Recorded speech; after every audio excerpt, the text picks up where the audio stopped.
Welcome back to another Purpose Served podcast episode. I'm your host, Darren Wingfield. And as promised, for the very next episode, I have Stacey Lloyd. AKA Stacey Goldmine. AKA Dr. Lloyd. AKA Daryl's mom. AKA I don't have any more. Author, law enforcement officer, life coach, consultant, it's a bunch of things. accountability partner. So if you guys are new to the podcast, thank you. Welcome yet again, as I always tell you, for being a part of this journey. If you are new to this podcast, subscribe to the YouTube channel, leave a comment, download the podcast on, at this point, we're back on Apple Podcasts, iHeartRadio, Spotify, anywhere you can find it. Just please download, show your support, show your love. I'm doing it for you guys. And with that being said, my mom just mentioned that she's an author, and what I wanted her on this podcast to come on and talk about is a new book that she's currently working on in regards to emotional intelligence. Now, the very first question that I did want to ask you in regards to that is, what made you start heading in that direction of writing a book on that subject and that matter? Well, actually, when I was working on my PhD, I didn't know a lot about emotional intelligence. I probably heard about it, but it kind of went over my head. And we took in one of the courses that we had, that entire class was on emotional intelligence. And I'm like, wow, emotions and intelligence. Like, you think it's two totally different things, but you have intelligence quotient and you have emotional intelligence. And learning all about it and being in the field that I'm in, I'm like, wow, if we could understand how we show up emotionally, we can really change as law enforcement officers, as human beings. We can change how we interact with people. So I did my dissertation on law enforcement, emotional intelligence, and leadership. So I wrote that component, and then I was like, you know what? I want to be a subject matter expert in the area of emotional intelligence. So I just began to study and exhaust as much as I could exhaust on the subject, which you never truly can, but exhaust what the human capacity has put out there, human beings have put out there. And I'm like, you know what, I'm going with the state of what's happening with law enforcement in the communities and how people view us and possibly how we view people. I said, you know what, I'm going to write this book called Arrested by Our Minds, A Pathway to Emotional Intelligence for Law Enforcement Officers. So that probably was an extended version. I mean, that's good, though. We need to hear that. I think that in so many regards, like, you know, I always say on this podcast, broken record alert, you guys know, but that a lot of things need to be elaborated on so people can really, really understand, instead of, you know, shortchanging something because, you know, for example, you might have felt as though that response and answer was long-winded, but it's needed. I feel as though the more detail and information that somebody has, the better, instead of the less. You get what I'm saying? But you know what, Daryl? I've taken a lot of public speaking courses, and so they're always saying that you should be able to deliver your message in 30 seconds or less. And so isn't that a part of a elevator pitch? Right, the elevator pitch. You should be able to tell somebody what you do in 30 seconds or less. And I'm like, says who? And now it becomes a thing, and now somebody came up with that concept and saying, if you don't do that, then you'll lose people. And I feel like what I introduce, what you introduce, you won't lose the people who are hungry for knowledge. You lose people who got a short attention span. So you notice for a fact, due to the fact that you personally had your experience with the first book that you wrote, I Can Do It. But I noticed something in regards to even what we just talked about, how people, for the most part, they gather a bunch of information, but they're not using all the information and all the material that they gathered. For the most part, they got to cut a lot of it out and fine tune it to leave out the most important things, because a lot of things is just simply too much. I think about this from an aspect of, like, for example, an author. I think about this in regards to directors and producers of movies. I think about this with artists like rappers and singers. They oftentimes, like, for example, when I'm pretty sure like somebody like Quentin Tarantino, if he's putting together a movie, he's not putting in every single scene that he really wants to put in, because how long the movie will really be and who will be interested in the movie that long. Right. So when we are introducing information or writing movies or writing songs, we're not writing it based on how we see things. We have to write it based on our targeted audiences mindset and what their desires are more than ours. Because if it was left up to me, my goodness, my book would probably be like 2,000 pages. And so I try to, in this book, I'm trying to put the most important things in there. But as you stated, everything is most important. What I'm not putting in there can be the missing piece to what we need to connect that emotional intelligence piece. But I have to find a way to shorten the book. But and I feel how do you gather that in, like knowing what to take out and knowing what to put in based off of what you just said? So what I do as I'm putting the chapters together, I'm sending it out to a few people to see how they receive it and what they think and how they feel about it, and if it's information overload. And then I'm kind of playing around with it. Okay, so you're taking like a real live audience and taking their feedback. Yes. And using that, for when it's ready to come out, just to test the information that you got in the book to make it not, I wouldn't say applicable, but it's just a response from like a potential, I wouldn't even say customer, but somebody that's going to be reading your book. Right. So it's not applicable. It's kind of receivable more than applicable. Like, because you know how we communicate. And not to question anybody's intellect, but sometimes what we talk about, it'll go over somebody's head. Yeah. And but I wish that as it's going over, they're lifting their head just a little bit higher, just so they can receive it. Don't lower it, lift it up, and now you can receive it. And because I'm reading this and I'm like, wow, all of this information is so important. How do you not lose the message? And Daryl, you and I talk about this all the time. This is the direction that I have to take in this book. Fortunately, unfortunately, is it's very scientific based. So I found a journalist, Donna Weaver, amazing writer. I said, I'm going to give you the medical piece of how we work.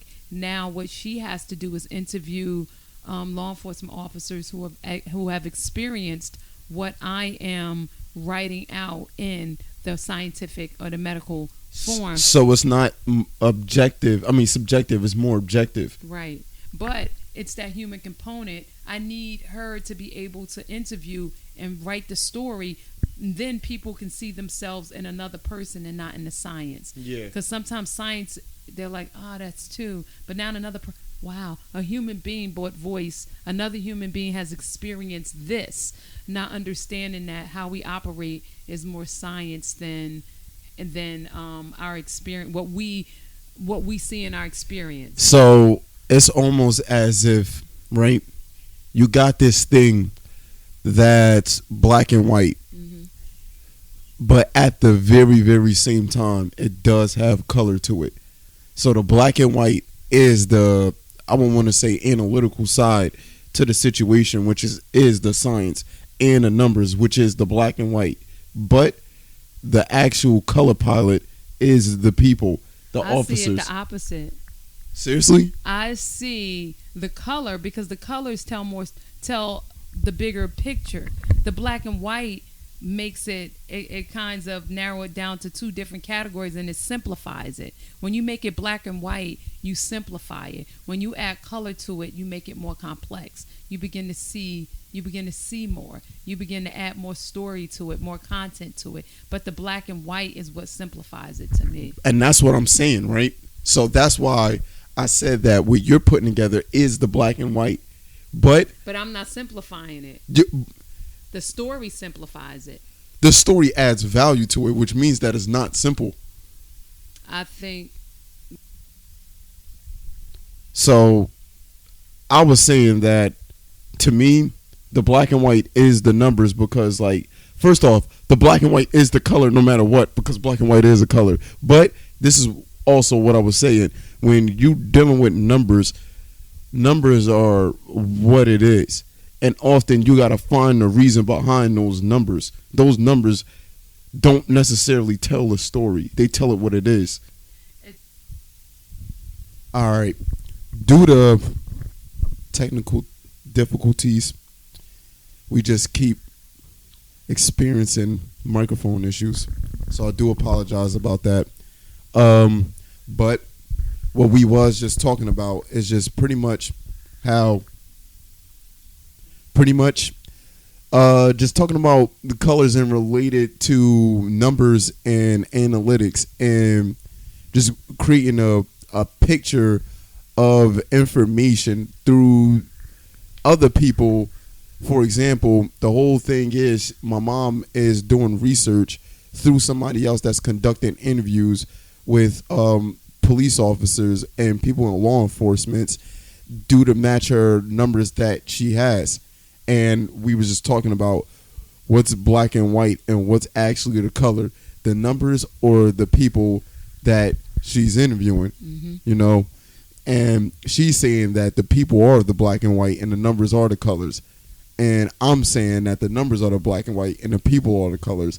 All in all, it's the same exact thing. They're all colors. They're all colors. And the reason why I'm saying that the people are black and white and not to beat a dead horse is because you're introducing a concept to them and you're putting them in a box to only answer the concept within that question. You only want them to talk about that particular area. You're not giving them room to expand, but you're expanding your knowledge. Like me, emotional intelligence, I'm expounding it when I'm talking about optical illusion, when I'm talking about what happens in stress, what happens with the brain, what happens with the history. I'm giving so many other components, but with these particular officers, I only want to hear one particular area. So I narrow down their scope. I don't give them free reign to even tap into everything that I'm tapping into. It's only one area that I need them to communicate about,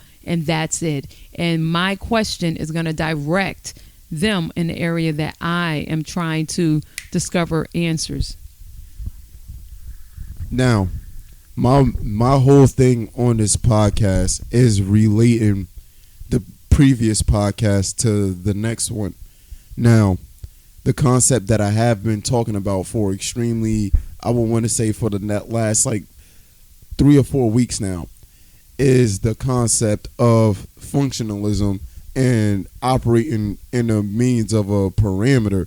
Now, just to break that down for you guys, she's talking about having the research that she's conducting specific fit a specific narrative, you know, and I talk about this all the time, but using something as simple as the alphabet and how that's functionalized for us. To the whole point of me saying this is to understand that even when you set parameters for things, that there's still an unlimited world that you can tap into through those parameters. You see it all the time, and it's in a way where, like I said, you have different alphabets that mean different things, but if you combine those in different ways, you have so many endless possibilities, from putting it down to a piece of paper to the words that I'm saying right now. And you have to arrange them in such an order where it has to go in a certain order. You just can't put any and everything together because it simply won't make no sense. But it is limited, but in an unlimited way, if you guys are getting what I'm trying to say. And that's in regards to sports. It's in regards to education. Like, you know, at one point, there was a time when people didn't believe that somebody could run a 4-minute mile. Yes. And somebody went with those parameters, and then after that, they did what they wanted with it, you know. But at the same time, the parameter is still there. Now, the fastest time that this person ran, they're going to say, ain't no time faster than that, you know. Right. And that's it. It's like limited. You're, and even with my research, I can only work within the confines of the information that's provided to me and try to take it a little bit further, but that marker can only go as far as the information that I already have at my disposal. Because as you already always talk about just us being able to tap into the unknown. But we're so used to the known. We've been trained with the educational system. There's just a system of doing things that we've been trained for the known. And it's kind of hard to tap into the unknown. You can take the known a little further where you are tapping a little bit into the unknown. But for the most part, you have to use the known. You feel like you have to use the known for the unknown. So the example that I'm thinking about, not to complicate things, but a tree. So initially, I don't know how long ago, when they looked at the tree, somebody determined that, hey, we could use this for fire, right? Wood, whatever. We could use it. And then somebody else said, man, we could use this for shelter. Then somebody else said, hey, we could use it to build furniture. Then somebody else said, hey, we could use it to make money. Then or paper or books but people used it based on something that somebody else was able. They're like, hey, you can form this into something. And they took that form and formed it into something else, but they're just taking that marker and taking it a little bit further. And the same thing is happening in research. Even with me doing a research on this book, I haven't exhausted everything. I could only exhaust the information that I already know, and possibly, I can't say I'm just talking about, I could take it further if I could just tap in a little bit more into that inquisitive side. So last night, I'm reading a book that I'm telling you guys right now that I'm currently reading is The Hero's Journey, The Hero with 1,000 Faces. And I'm currently at the point in the book where it's in the initiation phase of a hero's journey. Now, when you talk about folklore and mythical stories and even like movies and stuff like that, because they all take from, Joseph Campbell's concept of the 12 steps of a hero's journey. Mm-hmm. But what we was just even talking about, was reading about yesterday with the unknown. So the unknown in a hero's journey, he puts it in the realm of going into the belly of the well, and this is part of the road of trials. And the next act is the initiation. So you're leaving a world. Sorry about that, but they look at this person as a mentor, an aid, in regards to this person is about to experience a metamorphosis and a transformation through going into the unknown. And there's going to be a death aspect involved in that. Maybe of the person physical, but of who the person actually is in order to reach a certain point. And going towards the unknown for me is that, a lot of us, when we do get that, that call from Morpheus, it's too good to be true. It's too scary. And the unknown and all the factors of even wrapping your mind around something you have no idea what you're really getting yourself into, most people choose not to do it. Like when you wrote your first book, that was you going into an unknown situation that you've never been in before. Right. But people don't often realize how many times that they're always in that situation, but they're choosing to seek what they know and what's comfortable, which relates exactly to my previous podcast with growth versus comfort. When you go towards the unknown, you're embarking on your own hero's journey. And that's what I encourage all y'all to do all the time, because through those unknowns, you make something of yourself in a way where you know how to utilize your resources in your environment to the best of your ability. And it's not the other way around, because if you don't control that narrative, the environment and the resources will use you. Well, what I'm thinking about when we talk about tapping into the unknown and resources, when we have resources at our disposal, we know how to use that resource based on how we were trained to use that resource. Yeah. When we are trying to step outside our comfort zone, we're still operating in a zone that we have been comfortable with. So what I mean by that, like you went to Spain. You talking about that was a pure stepping out on your comfort zone, no phone, no nothing. That was the truly the unknown. But for the most part, when we talk about stepping out on faith, we're still probably in the same family environment, same home, same community, operating from the same resources, and the material that we have. So we're still operating from the known, trying to push the marker a little further, but we're still using the same resources, kind of the same people or things that somebody else used. How do we get out of the using resources or people based on how we have been taught to use it? When we read a self-help book or we read somebody else's story, we are using a resource based on that system. It's always a system of people, a book. How do we go far beyond this system, this structure, this method, this to really, really tap emotional intelligence? I'm writing a book on emotional intelligence. I didn't develop the term emotional intelligence. Everything that I look up is something that somebody else researched. So am I really going beyond this study to introduce something that has never been introduced before on emotional intelligence? I may be trying it or researching it on a new audience, a new group of participants, but I'm still using the template of somebody else's idea. How do I go beyond that? That puts it back to the black and white and not color. It's still black and white. This is what it says it is, and this is how you're going to respond and study it. This is why we had this conversation last night, based off of what I told you what my current mind state is right now. And I'm going to keep it real with you guys as I always do, but currently my mind state has been, can you escape what we've been born into even after death? And I believe you can't. And this is why I believe you can't. Everything fundamentally is made up of the same thing from what the research is, and the theories are of on this earth, outer space, and even on a microscopic level.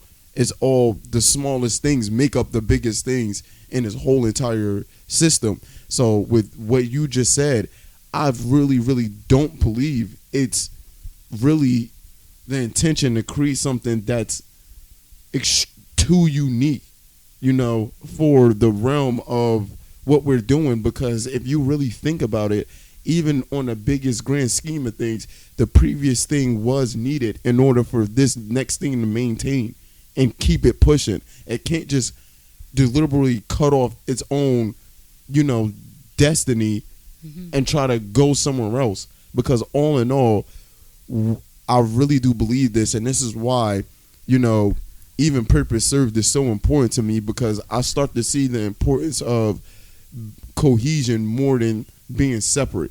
And separation is not, it seemed like what this whole thing is looking for. But what I'm gathering the whole time you were talking, my mind is going as I'm talking, and your mind is going. I'm just thinking that there's a law to everything. We talk about resources, we talk about whatever, but whatever we're using, whatever we're doing, you can't defy the law of that thing. Even when we're trying to discuss human behavior, when we're trying to assist people with understanding how to live on purpose with purpose, and how to be unique and just different, but there's still a law. As you're talking, I'm just thinking about the law. Yeah. And those kind of things is something that I'm so interested in. Like something as simple that everybody knows, like something as simple as like the law of attraction, And just to even, I never really talked about that on this podcast, but starting to understand that was the gateway to me to get where I'm at right now. But I realized where most people go wrong with that concept and with that idea, and also how beneficial it actually is. It's not, you shouldn't live by the law of attraction. And I'm going to tell you why. You shouldn't be sitting around saying that I want this thing so bad, I'm about to just believe as hard as I can in it, and then it's going to just come to me one day. That's such a dangerous mindset to live in because you're wasting so much time.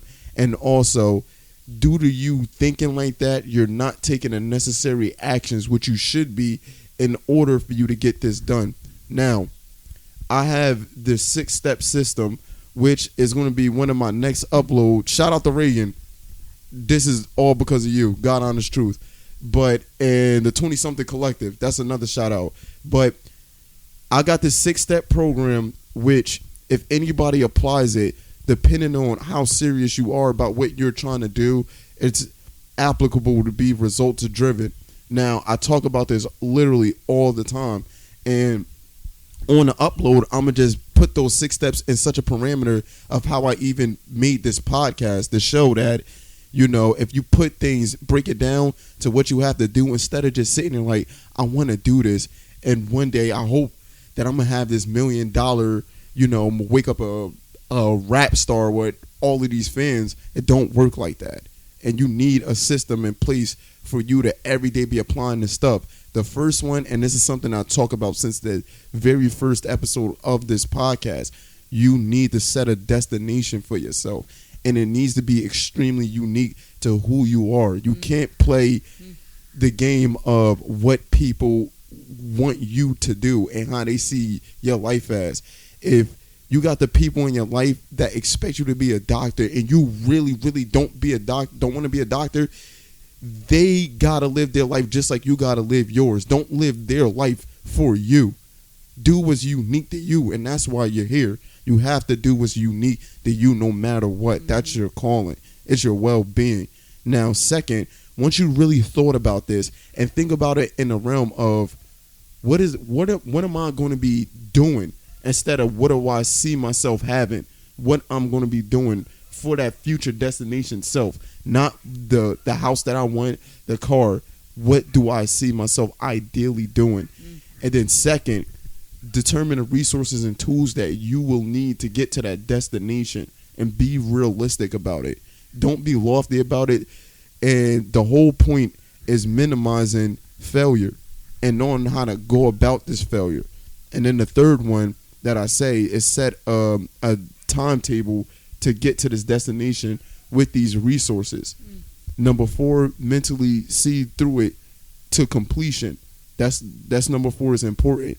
And number 5, to me, out of all of them, I all say that they're very, very important, but the 5th one is the most important because you're making sure you're making progress. That's the whole point. You got to get to the results, but getting to the results is the most important thing. Then the results. You create your character, you create your behavior through this, and that's taking action and being consistent to the tools and resources and the destination that you got to go to. And the very, very last step number 6, this ensures that you will not let failure stop you. You go back to step number 2 and determine the tools and resources if you didn't meet it in a timely manner you were supposed to meet it at. Because it's not you it's not the destination that's the problem, it's you. Wow. You have to change your approach. Wow. And that's why I left that step last for step number 6. Because what most people do when they fail, they think it's them. And they feel as though they're not capable of it. And that's not the case. That's true. You just got to switch your approach to the situation, you know? And that all in all to me is very important to adaptation, which is so natural and built in us, and also survival, which is another thing that's built in any living thing that you see is natural. But you got to take those things that's naturally built in us and hone it, because it's a skill you have to develop. Almost everything we do is a skill that we got to develop. You know, that's my long-winded, answer. It was good stuff. I gotta listen to that several times, even in my own journey. As you talked about it, I'm like, yeah, I think I'm on the right track. But I would like to revisit, write it out, remind myself, just to ensure that I'm on track. So that was good. Oh, thank you. And for me, it was, and I talk about the unknown so much because it's such a fascination to me, because I don't look at it as a scary thing. I personally look at it as, this is where everything is at. Yeah. This is where everything I want is at. And I have to go there to go get it, you know? And people don't look at it like that. They look at it as like, I don't want to go there. I'd much rather stay with what I know. But they don't like what they know. They absolutely, we are surrounded by people who don't like what's around them. And they go home and they go home to a life that's like unfulfilled from years of doing things that they wanted to do for so long but never ever went out to did it. And I'm 26, and since I understand this right now, I push myself every day, even when I'm tired, to try to figure out something of tapping into that unknown, because that's what's most important to me.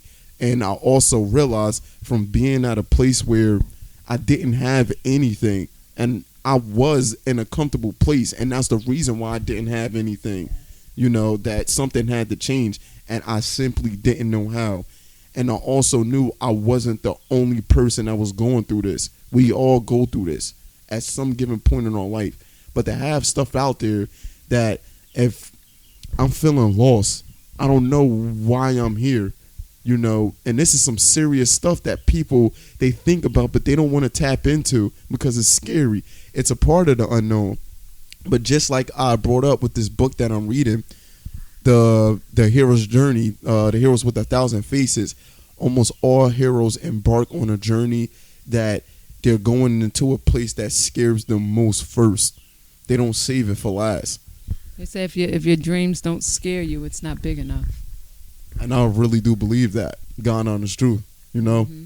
And also, I want to talk to you about how can we deal with certain emotions that we come across. Like, for example, when we're in a stressed mindset, what's actually happening on a fundamental level, and how can we go about, I guess, a solution for dealing with stress?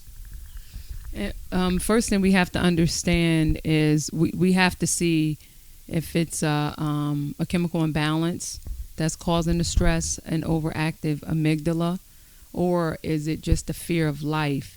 So you can have stressors coming from, again, a chemical imbalance. For that, the one thing I would challenge people to do, and I've even challenged my doctor, how come you just can't test the chemicals that are in our bodies? Women have testosterone levels. If it's a higher level of testosterone, then you'll have mood swings, like mood disorders, anxiety, things of that nature, anger, depression. Men the same way if they have levels of testosterone. So you'll find yourself being stressed, not realizing that you just may have a chemical imbalance that a doctor should take a look at. But if it's new stress, it's something that you're not used to, and you're like, wow, ask yourself, where is this coming from? The most important thing that you can do in life is ask yourself, why is this happening? And I always say the brain will always give you the answer to the questions you ask. And you probably say this already.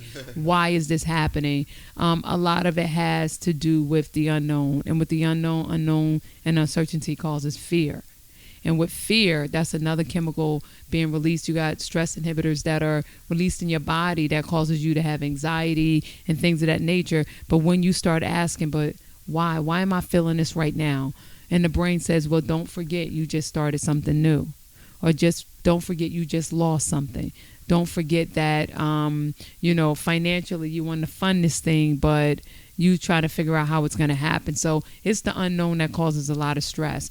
And this goes back to your point about the 6 steps. The first thing you want to do is acknowledge, why am I feeling like this? The second thing, what do I want to do with it?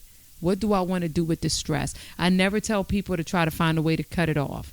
Just try to find a way to not think about it. The most important thing you can do is think about it, because energy is forever moving. You know this. Yeah. Energy is supposed to move. You're not supposed to try to stop energy. You can't stop energy like you can't stop a moving train.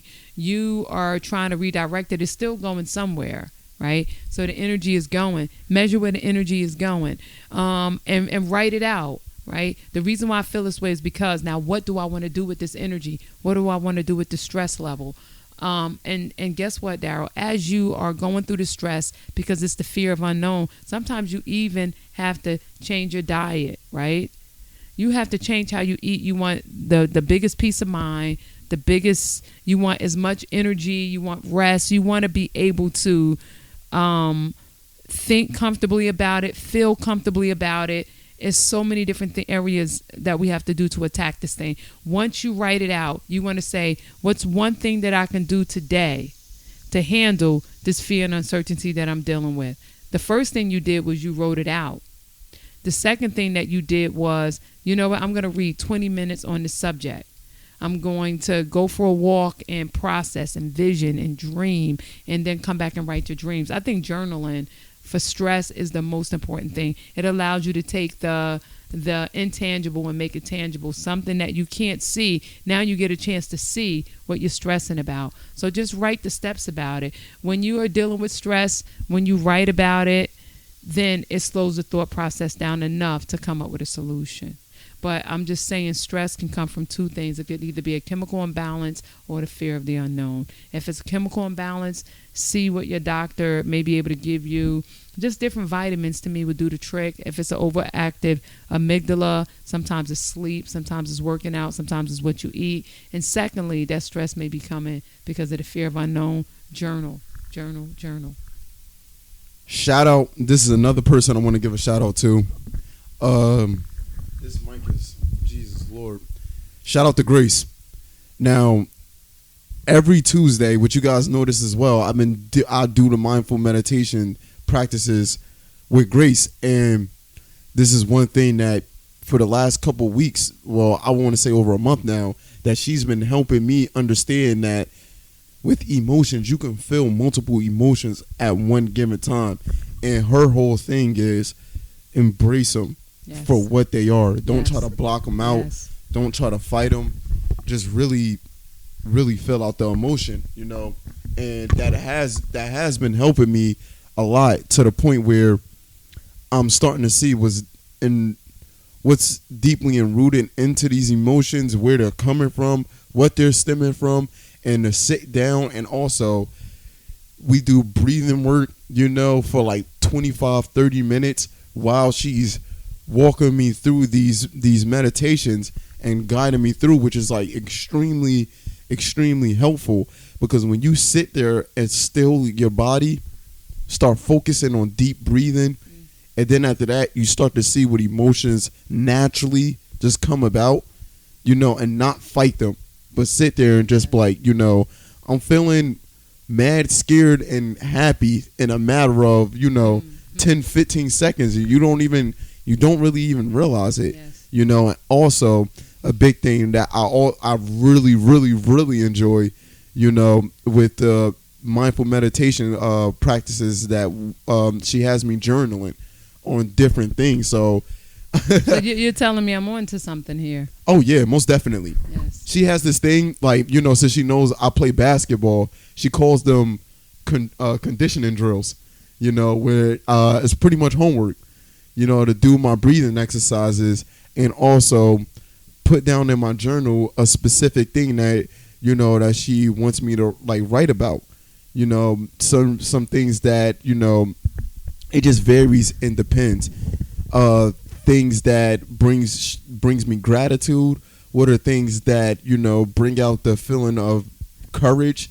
You know, what are some of the things that, you know, that make me feel bad and I'm scared of? These are all things that make up who we are, you know, and it's essential to our survival. But my biggest thing, God honest truth, which I know a lot of people, due to the services and products that they put out, it has a lot to do with heart and mind coherence. You know, the heart and the mind being on the same page, depending on, you know, where you're at. Like, for example, this is such a bad example. Yeah, this is about to be a bad example, but this proves my point. I love McDonald's. I ain't even gonna lie.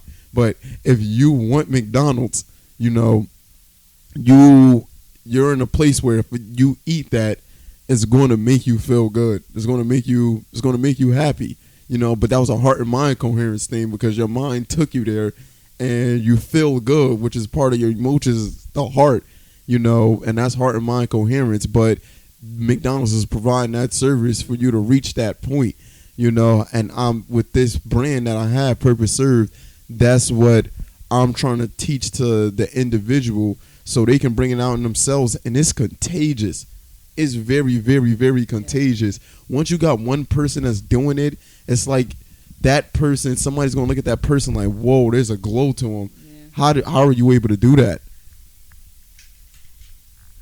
But like I was saying, it's like glow to them, and it's like, how are you able to do that? I wanna do that. I wanna be around that energy, because it's unique to you. It's not duplicated. It's authentic, and people love authenticity. Yes. That's why people like athletes. That's why people like all of these people, because it's authentic. These people are being authentic to them, but we all have that capability.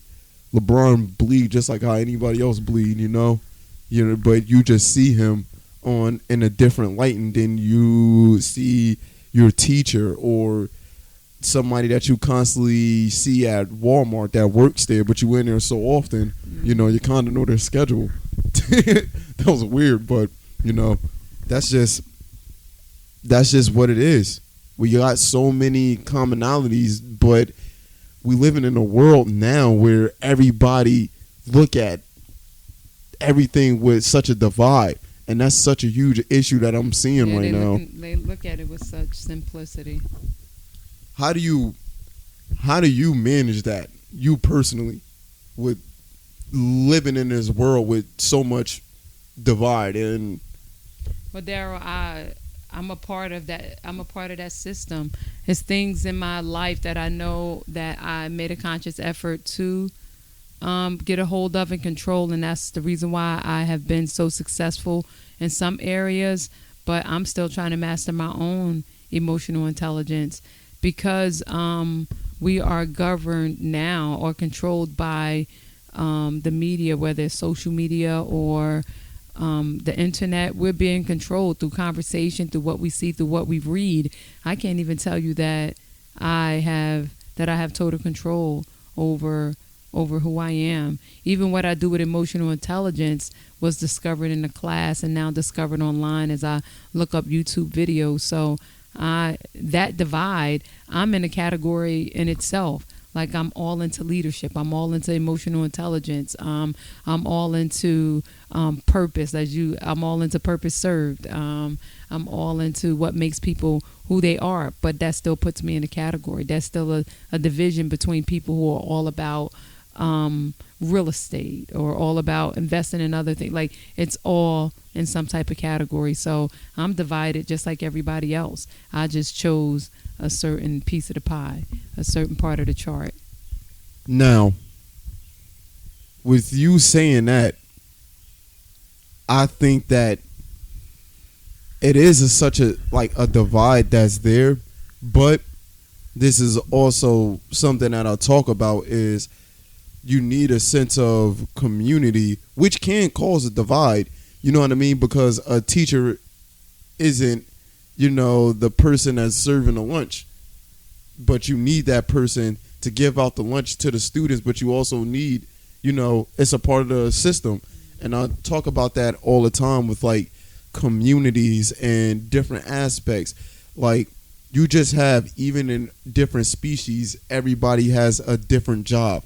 But all in all, and that's why I say what I said earlier, it all adds into the bigger picture of things because it's needed. And I brought up on a previous podcast I believe the supermarket reference, where you have people that's going to stock the shelves overnight, but you also have people that's at the cash register ringing people up, and you also got people that's prepping the food, that works in a seafood department, and they all are needed for the whole cohesive effort that's needed to produce what they need to produce for the customers that come in there all the time. If everybody was working at the cash register, there wouldn't be nothing else. Yeah, you wouldn't have anything on the shelves. You won't even have a cash register at that point. Yeah, you probably won't. You probably won't even have a supermarket. Right, the building will be gone. They just gonna build something else. Yeah, they're probably going to Exactly. yeah, it's Exactly. going to turn into a GameStop. Exactly. Amazon warehouse. Yeah, because they buy everything. But yeah. So this is interesting stuff, and I just see how we bounce and how we see things. Yeah, like I'm not even going to lie. The main reason why I did want you on this podcast is because that aspect of emotional intelligence is so important to who we are as human beings, and that's how I want you guys to start thinking on a fundamental level. Like, we're human beings. Don't overcomplicate that.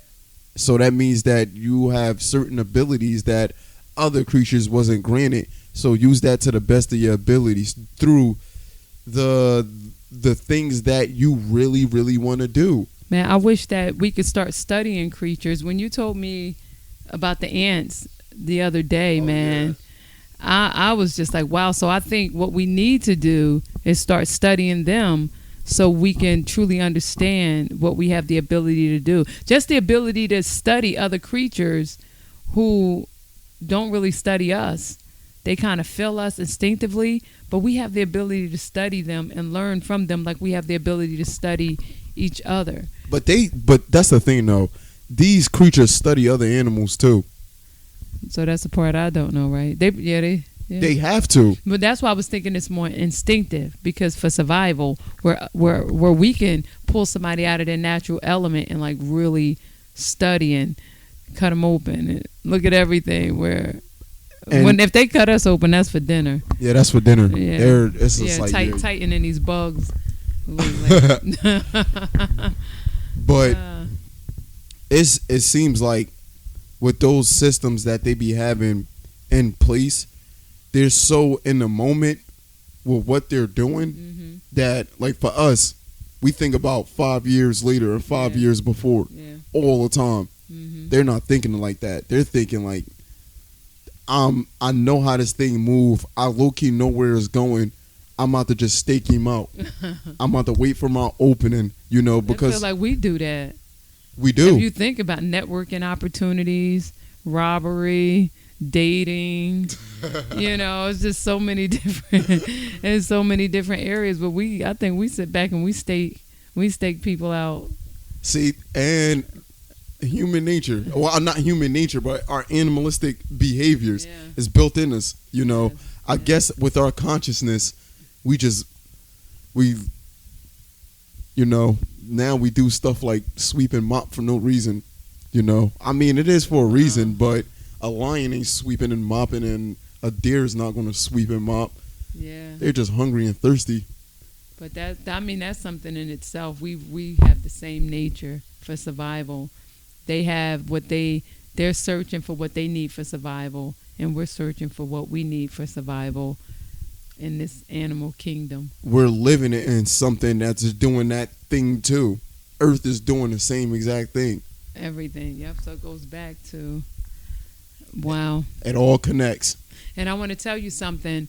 If we go back to emotional intelligence, you being emotionally sound allows you to think creatively and expound on the knowledge that you have. It affords us the opportunity to have this conversation, because when you're in emotional distress, you'll be stuck in the same place. It's like being on a wheel, and you're stressed and you're worried and you are depressed, and it causes your primitive part of your brain, which is the subconscious, to keep talking about the same thing over and over. But right now you and I are operating at an optimal level of emotional intelligence, where when we're communicating, we're thinking with the frontal lobe, the part that allows us to be conscious. And when we're conscious about what we're talking about, then it taps into the primitive part of the brain where we can understand it, and then we relate our experiences and the knowledge that we have. So when we're talking about emotional intelligence, I'm saying this conversation is at the peak of our emotional state, because right now we're at peace. We're open to learning. We're open to sharing. We're open to purpose. We are just allowing our brain to do what it does. We're using our imaginations. We're creating stories. That's what the highest level of emotional intelligence does. I agree with you, but at the same time, I love saying that. I really do. But I think that when you do reach those places where you are stressed and you are depressed and you are sad, for me personally in my life, I needed that. I really needed that in order for that change to happen, because I felt and when I was feeling good about where I was, I necessarily didn't feel all the way good. But it took those places of being at rock bottom for me to understand what I really wanted to do and who I really wanted to be. Well, it does have, it does help us with survival. It does help us with accomplishing things. So you need a level of it. You just don't want it to overtake you all the time. But that's what really, really causes us to operate in survival mode, being stressed. And then the way you respond to it also is a testament to your level of emotional intelligence. When you can be creative about it, where you're not stuck, you have the ability to lead a house, you have the ability to work, that means that you're not stuck in that position, where you have the ability to write out your goals, write out what causes you stress and write out your goals, even in the midst of you not being where you want to be. When you're able to come up with a solution, then you're controlling your emotional intelligence. All right, that was pretty good. So I want to ask you, as one of the last questions is, for the people out there, what advice would you give them in regards to serving their purpose? When it comes to serving your purpose, I just say be. There's something in each and every one of us that we always wanted to do. So I always ask people, if you had all the money in the world and all the time in the world, what would you be doing? Now, for students, they're like, I'll be sleeping, I'll be playing video games. I asked a student last week, he said, I'll just give it all away to everybody. So that's usually it. And I'm like, well, what you have now, the money that you have now, do you give it to anybody? No, I need it. Do you have money left over? Yes. Why don't you give it away? Oh, because I need it. So that may not be realistic, that you'll give it away because you have it. But there's something. And to hear people say, I really don't know, I think it comes from a place of fear.